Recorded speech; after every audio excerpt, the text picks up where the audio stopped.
And we're back. Returning from our short break, we're going to move on to R3, discuss potential issues related to timestamps in the audit logs from the March 5th, 2024 primary election. This is sponsored by Supervisor Jones. It is a no vote item. Supervisor Jones. Thank you, Chair Price. So I had some concerns on this. This happened in obviously the March 2024 primary, where we had the clocks, and clocks are very important in establishing timeline in elections. And we had approximately 22 between the 11th and the 14th unexpected and at this point unaccountable changes in time. 8 of those clock changes occurred in early morning or late nights when there was no one in the office. That's what the evidence shows. More importantly, the clocks were set forward and back in no particular order. And starting in on the 11th at 9 at night, 9:48 and 4 seconds, the clock was moved back 1 hour. And at 10 o'clock, 10:48, again back another hour. And then again another hour back. And then 51 seconds back, 59 seconds forward, 59 seconds forward, 1 minute, 39 seconds back. And it goes on, and it gets even up to the point where it's set back 24 hours, 12 hours, 23 hours and 59 minutes, 23 hours and 58 seconds. This is a concern because what it does to the audit log is it corrupts the audit log. You can't reproduce what occurred. And so what I'm asking for, and I know there's no vote here, but what I'm going to be asking for is to bring this back, write a letter to the United States Department of Justice to investigate this. I've asked representatives from HART to be here tonight because this is their machine, and they have failed to show up here. We have a contract with HART.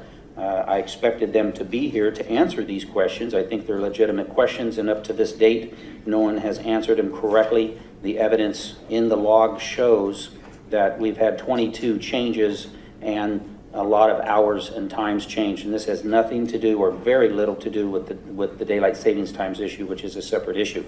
So I'm going to make a motion that we bring this back and write a letter to the U.S. Department of Justice to investigate. Council Larmer, as it's a no vote, is this something that we bring back then, or do we? Yeah, make a motion to bring it back. Okay. Yeah, the most you can do is direct staff to put something on the agenda in the future. Perfect. Okay. So I'll second. Okay. We'll go ahead and take public comment. I'll give you guys the order. Thomas H., Antonio, and KC are our first 3 up. Coming up. We'll do 2 minutes each one. We have quite a stack. Yeah, Thomas Hildebrand. I don't know that much about it, but I feel that we stopped payments on check. They didn't perform, and no one seems concerned about it. So it's very simple. Get them here and have them answer some questions. And thanks for bringing that up, Mr. Jones. Thank you. Antonia? No. Casey? Oh, Antonia, here she comes. Sorry. Casey, are you here? Casey's not here. Dan, if you want to get in queue. Laura Hobbs in queue behind Dan. Citizen 1 behind Laura Hobbs.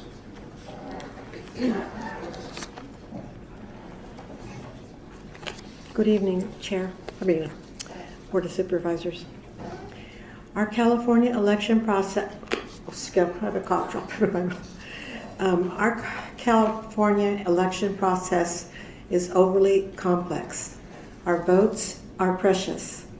If the average person cannot understand the process of equipment used in our elections, then how can they possibly trust the system? No county should have to rely on someone who to drive 5 hours to tell them what's going on in their elections. On the 1st of March, 2024, the Secretary of State passed regulations that prohibit public access to voting systems logs. Logs give the public insight into the actions that were performed by a computer system and are critical for transparency.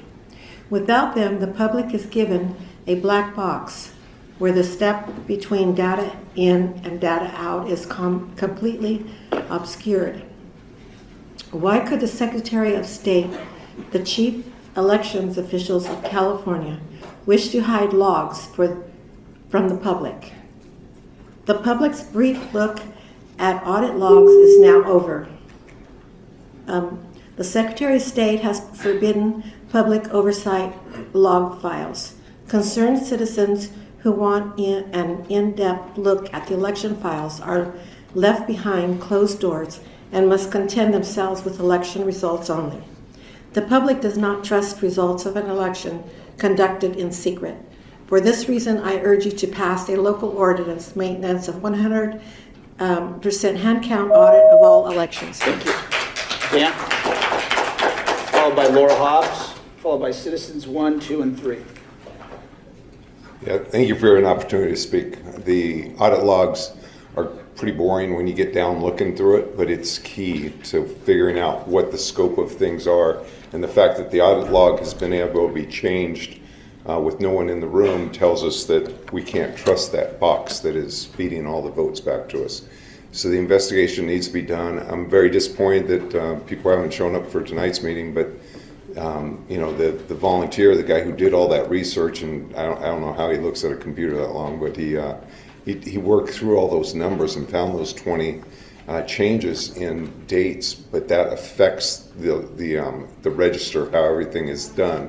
And the question is, how did they make that change, and why did that make that change? They weren't changing the time; they were changing the record, and there's some nefarious reason for doing that because nobody spends that much time making changes just for fun. So we need to get that investigated, so I appreciate you looking into that. Thank you. Laura Hobbs,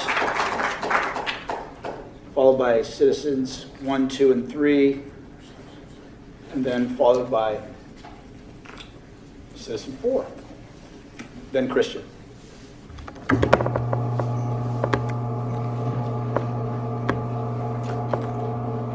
Thanks. Could you restart my timer, please?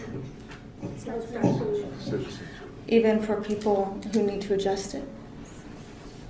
Your time is going. Oh, okay. It does for everybody. All right. Well, good evening, supervisors. We have a serious problem, and why isn't Hart here to speak to this? These audit logs are messed up. They wouldn't pass the Secretary of State standards if they were being tested right now. So why are we using them? The fact that Hart cannot show their face here to speak to us speaks volumes, because if this were some little thing they could explain away, they would come up here in a heartbeat and explain it away. This is a serious issue, and they know that. And they know that it will jeopardize all results that were produced on this system. And that's why they're not here. They have to guard every word they speak. They need to have lawyers involved from top to bottom to make sure they don't misspeak, because this is a huge issue. If we don't know the order of events in an audit log, we cannot audit the system. We cannot audit the election. We cannot certify the results of that election. It's a very big deal. This is not anything minor, and it's complicated by the fact that the Secretary of State has now said we will not be given any audit logs from this point forth. So the citizens have absolutely no window into the system, period. It's a complete black box, and it's not okay. We do not trust the system as it is, and now we have even less reason to trust it because they refuse to give us the audit logs. This is a broken system, and we need to abandon it immediately so that the citizens can have trust in our elections again. Thank you. Citizen 1, and then whoever citizen 2, 3, and 4 are, please get in queue, followed by Christian. Good evening, Chair and Board. Thank you, Patrick Jones, for bringing this issue up on our agenda. There are very horrid problems going on, and I'm like a lot of people. How do you certify this train wreck? So I'm Citizen 1, Lori Bridgeford. I have 2 minutes, and there's apparently 20 clock adjustments across 4 Verity Central workstations, some of which were made during late night or early morning hours. One workstation was adjusted forward by 12 hours and then later by 24 hours. Another workstation was adjusted backward 24 hours and later adjusted forward by 24 hours. I'm not a big math person, but this is already a problem. So, and it's not daylight savings concern. So there's absolutely a systemic fail. I don't know why they're not here. It says a lot that they're not. So I'm going to skip the time frames. Patrick, I think you'd mentioned them sufficiently. The two events appear consecutively on a single workstation and no activity between them. The log time stamp of the second event is nearly 7 hours after the first, which might mean an absence of activity. So anyway, it gets worse. I'm not doing observation, but I'm aware of some of the issues and concerns, and this absolutely has to come back, and there's more coming up, so I still have 30 seconds, but I'll leave it at that. Thank you. Thank you. Citizen 2, followed by Citizen 3 and 4, then Christian.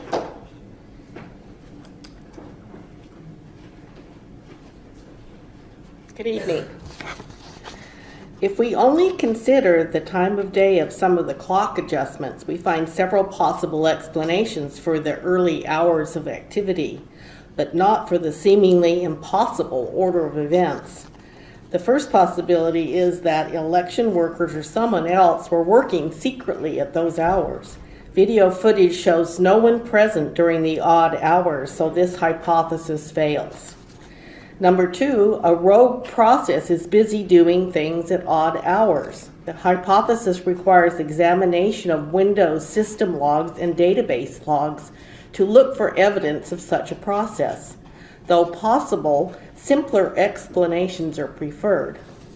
Number 3, system clock time was incorrect to begin with, and an operator made adjustments to correct the problem. It is my understanding that a county employee has acknowledged this scenario and apparently had authorization and good intent to correct the observed clock inconsistencies. The correction didn't proceed straightforwardly as expected, so additional detail would be helpful to explain the entire set of observations. While the explanation may vary for each clock adjustment, it seems possible that operator action will account for all 20 events. 2 workstations automatically adjusted for daylight savings time, while 2 others did not.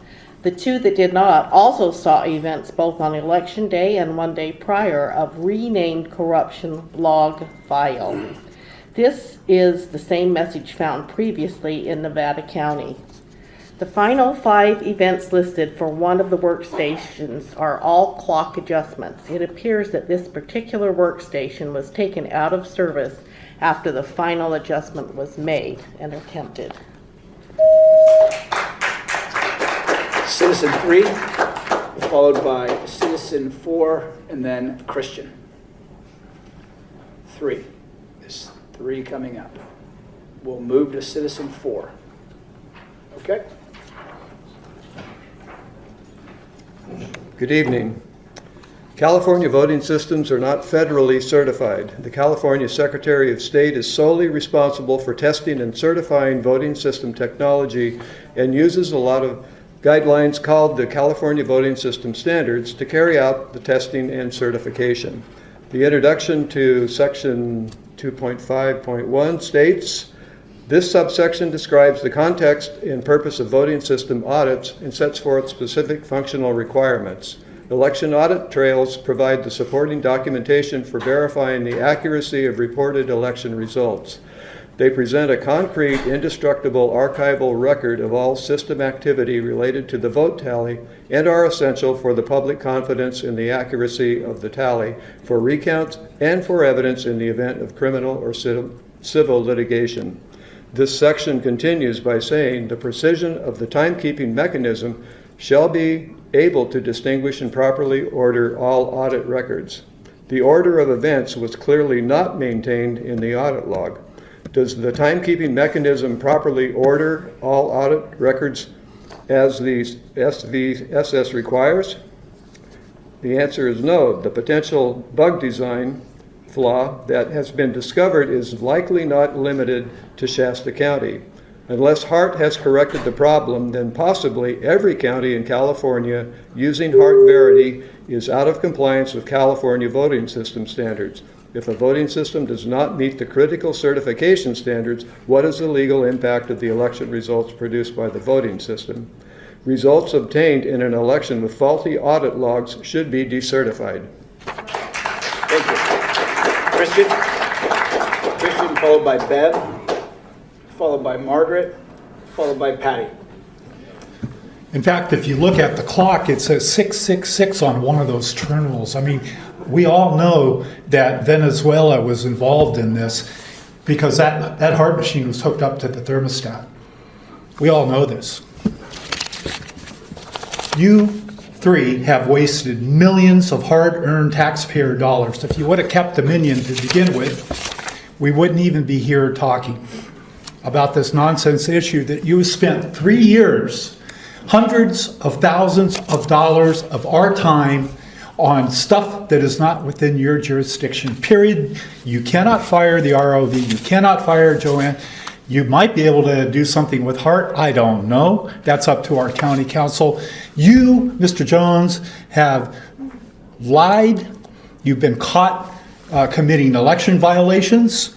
You've been investigated by law enforcement for your illegal activity. The Department of Justice is indeed looking at this vote. In fact, this primary that we're talking about, I was here when you tried to decertify or not certify the election because you lost and you had your sidekick Hobbs, here to help you with that. This was thrown out of court.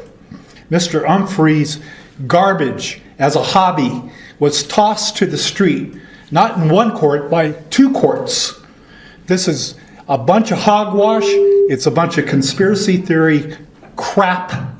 You guys are spending hundreds of thousands, perhaps millions, of hard-earned taxpayer dollars on stuff that's not within your jurisdiction and stuff that's based on proven to be conspiracy theory lies. Bev, followed by Margaret Hanson, followed by Patty Plum. We need to be able to have access to the audit logs. I mean, everything they're doing is trying to make it where it's easier to cheat on the elections. When I used to work in data processing, the data logs were invaluable when you tried to track things down, and they have to be in sequence and they can't just be changed around willy-nilly. Okay, thank you. Thank you.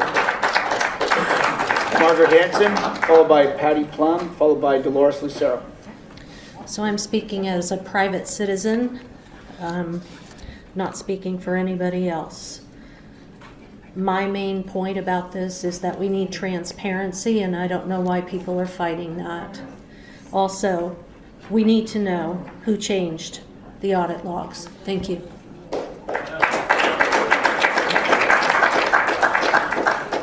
Patty Plum, followed by Dolores Lucero, followed by Jenny, followed by Benjamin. Hello, Board, Chair, and County Council. Thank you. We're at a very exciting time. We've come to a precipice. This is going to be history-making, what's going to be revealed, and I'm really grateful for all the work that's been done all these years. When we first realized that something was wrong, I have to tell you that in July 9th, 2021, I had a meeting with Kathy Darling because I suspected that something was happening, but we didn't know what. And all I did was ask Kathy, where do our ballots come from? And she said, run back. And I didn't hear that word before until then. And now it's come full circle. So what we had revealed to us through Steve Umfleet from San Benito County was very valuable. It's unfortunate that he got taken off of the agenda last week because he was very generous with the information that's true and needed right now for us to understand there are so many ways to compromise this system. And we have been compromised. It's been botched. It's unfortunate that we think that we can trust a corporate-controlled system, and we cannot. And so because we didn't want the machines any longer, and then they slid in another machine because we had to do it for all these other reasons that were actually not true, the solution all along has been one-day vote at the precincts on paper ballots and same-day hand count. The solution remains the same today. So we have a lot of discussion tonight. There's good things that's going to be addressed. We share these things so that the public can be educated. Speaking of which, I am speaking as a private citizen and not as a commissioner right now. So I want to make sure that's clear. We have learned so much and we are grateful, but one person said who actually designed the programs, his name was Clint Curtis, and he said, we asked him, how will we know what has happened? And he said, it is designed in such a way that you will never know. Those 3 words, you will never know. We can't audit this, you will never know. Thank you, Dolores Lucero, followed by Jenny, followed by Benjamin.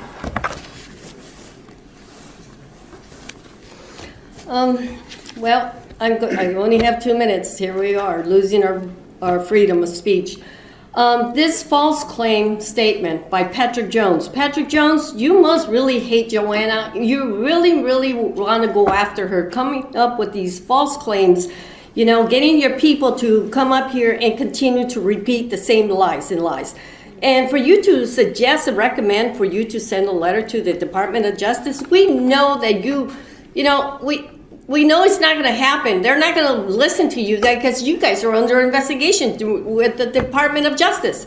So how do you expect them to look into it when you guys are committing crimes? So, I mean, it's ridiculous how this will continue. I know that I will be filing something against the election department or whoever, but this is ridiculous that how you continue to try to get these. You got the attorney that you wanted. Don't you trust him? Don't you trust him doing the job that you supposedly said that you recommend him to do the job, and now you got your own people turning on him, and you actually talk behind his back, talking to those people to come back up here to say things, so that way you steer the pot. Patrick, I can't wait for you to be gone because you continue to just steer the pot. If people don't see it, I guess you guys are going to be blind. You're blind, and especially your people. I say your people because it's sad and disgusting. They call themselves Republicans. I'm a Republican, but I stand for justice, and I stand for what's right. I don't kiss anybody's ass to try to be nice and try to get things done. You constantly provoking people. You just want to make sure you go after Joanna. That's the bottom line. Jenny, followed by Benjamin. Those are our last 2. Then we'll bring it back for board discussion.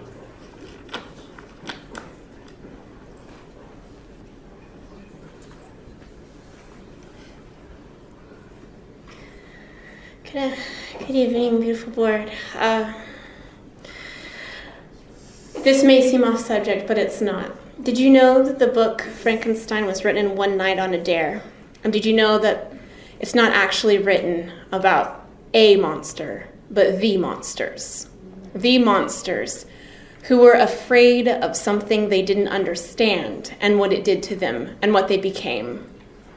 And if you look at what's happening here, the main themes that I'm hearing are, I don't get this, I don't understand, therefore I am afraid.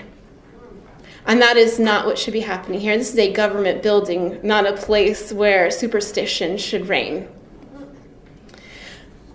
And if we really want to look into this, how did anybody get this information on the machines in the first place? How did anybody get these logs?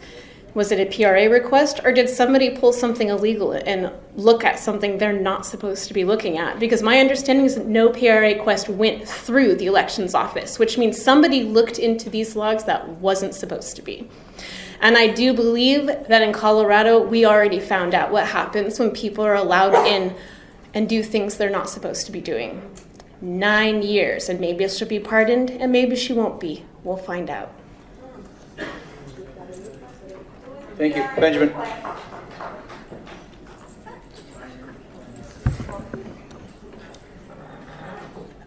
So audit logs.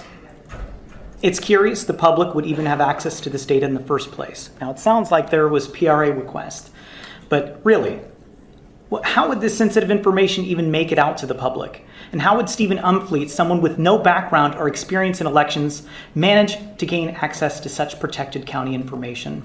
So this should raise significant concerns. But here's a real question.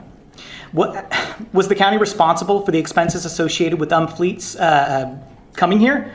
Because my sources tell me that during the ROV appointment, nearly $4,000 was spent on Clint Curtis's flight and hotel stay. So this is just part of an ongoing pattern of Jones. For another attempt to discredit local elections office, our elections officials have consistently demonstrated their commitment to running a fair, secure, and transparent election. And as someone who's worked as an analyst, I find a lot of your assertions about smoking guns in the logs to be laughable. You guys aren't experts. This is essentially armchair programming. Get a real expert in the purported field that you're trying to research. And this isn't genuine oversight or constructive critique, but rather, this is to create chaos and public doubt. And it's clear we're moving in the wrong direction. This not only disrupts the democratic process, but also diverts attention from the real issues at hand. All right, bring it back for board discussion. We have a motion. Is there any discussion? Seeing, nope. Supervisor Garman. Thank you, Chairman. Can I just have one quick question? Supervisor Jones, when did you reach out to Hart and ask them to come here tonight? I did, and they did not respond. In fact, I had reached out and had a meeting with ROV Toller. Hart was on the line, and they knew that we wanted, I'd been requesting this to be on the agenda for quite some time. So yes, the word was put out. They knew about this meeting. They were even in town and could have come to a previous meeting, but did not. Okay, thank you. I do know for discussions, Supervisor Garman, that the person that was in town said that wasn't something that they worked on when CEO, I believe it was CEO Rickert called and spoke to, you spoke to someone at Hart as well, correct, CEO Rickert? I was in conversation with ROV Toller to pass forward Supervisor Jones's request. The technician from Hart in town was not an expert in that specific area and declined to participate. Okay. Supervisor Rickert. Yes, I was just wondering, we have our ROV here tonight, and I don't know, I think it'd be the polite thing to do if he would like to make any comments, please come forward. If not, don't feel obligated. Well, Supervisor Rickert, this really had nothing to do. This was before ROV Toller, and it's a specific system with regards to Hart. So, I mean, he's not going. He wasn't here at that time, nor is he an expert with Hart systems. So, Yeah. Do you want? I can't comment on what. Yeah. ROV Toller, come on up. I just think it's a polite thing to do. Tom Toller, Clerk, ROV, Shasta County. With respect to the request to Hart and to Runbeck, our office did make inquiries of senior vice presidents at both companies. We had been told previously by Hart that only someone at the senior VP level could address this issue. The technician who had come for the election night was not at that level. I was privy to the emails. They didn't originate from me, they originated from my staff. Initially, they had indicated that they were willing, but at some point, both Hart and Runbeck decided that they needed more time in order to prepare. And I don't know at what point that information was communicated to the clerk of the board and to the supervisors. But at that point, I recognized that it was out of my hands and there was nothing more I could do until we heard from them that they feel they've reached an adequate level of preparedness or have conducted whatever studies they believe to do internally. I won't address matters that are from before my time because I really have no direct knowledge of those matters.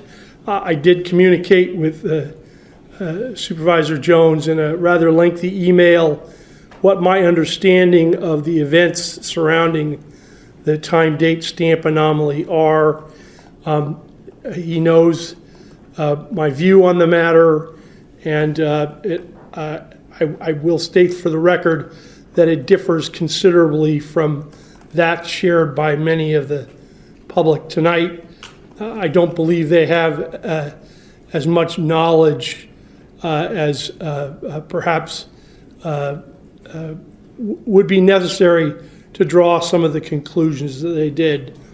But I do agree that ultimately this is something that Hart can probably shed the most light on. Thank you.